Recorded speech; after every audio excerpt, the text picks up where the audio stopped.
Hey, what's up, guys? Doing another What's Next. This is on the undefeated and newly crowned WBC Super Bantamweight champion, Luis Nery. He made his debut at 122 and got an immediate title shot for the vacant WBC title and tried to win a championship in the second weight class, and he did that, scoring a harder-than-expected 12-round unanimous decision over undefeated but little-known Aaron Alameda. That took place on Saturday, September 26th, as part of the big Charlo Brothers Showtime pay-per-view card. Nery came in. A lot of people thought he was going to knock Alameda out, myself included. He struggled with Alameda, but he ended up outworking him, overwhelming him. I think he might have been overlooking him, and got a clean, a hard-fought but deserving 12-round unanimous decision, in my opinion. And now he's pushing forward. So the big question now is, what's next for the undefeated and newly crowned champion, Luis Nery? Well, it's really up to what Ray Vargas is doing next. Ray Vargas is the champion, and Reed says he gets an immediate title shot against Luis Nery whenever he's ready to come back. He pretty much can have that shot whenever he wants. Does he want to come straight back after what could be close to a year-and-a-half layoff by the time the fight happens? Does he want to do that and go against Nery right away? I'm not too sold on that.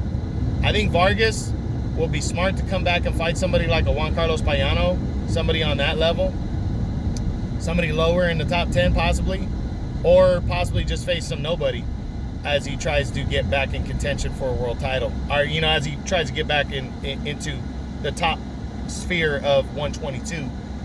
But he very well could go after Nery. So if Vargas does not choose Nery, what is on the plate? What is on his plate? There's a couple things. A couple of fighters that are good options for him, in my opinion. I think Daniel Roman, the former Super Bantamweight World Champion, is a prime opponent for Luis Nery, and I think that's a fight he needs to push for next. If Vargas doesn't want to come back and fight him next, obviously I'd fight Vargas first over Roman, because Vargas is going to be a year and a half off, and Nery can go straight after him. Even though I think Vargas is better than Roman, Vargas being out so long, you never know. I think Nery gets focused. He fights Roman next, in my opinion. I think January, February, they both coming off hard decision wins and go after each other. I think that makes the most sense. I wouldn't risk it too high and go after Brandon Figueroa next. He's already beaten Juan Carlos Payano. Angelo Leo and Stephen Fulton have their showdown coming up. If for some reason he doesn't want Roman, I think you should look at the Mirajan Akhmadayev and Ryosuke Iwasa mandatory title fight. That's for a unified belt. He could look that way. But I really think his best option next would be Daniel Roman. I think Roman would be perfect for him. Second fight at 122, he wouldn't be overlooking Roman, former unified champion. I think it'd be a big fight. I think that fight makes most sense for Nery. I don't think he needs to take a step back and take a tune-up opponent.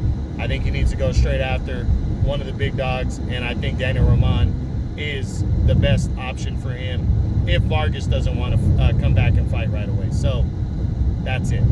So that's the what's next on the newly crowned, undefeated WBC Super Bantamweight champion at 122 pounds, and now the new two-division world champion, Luis Nery.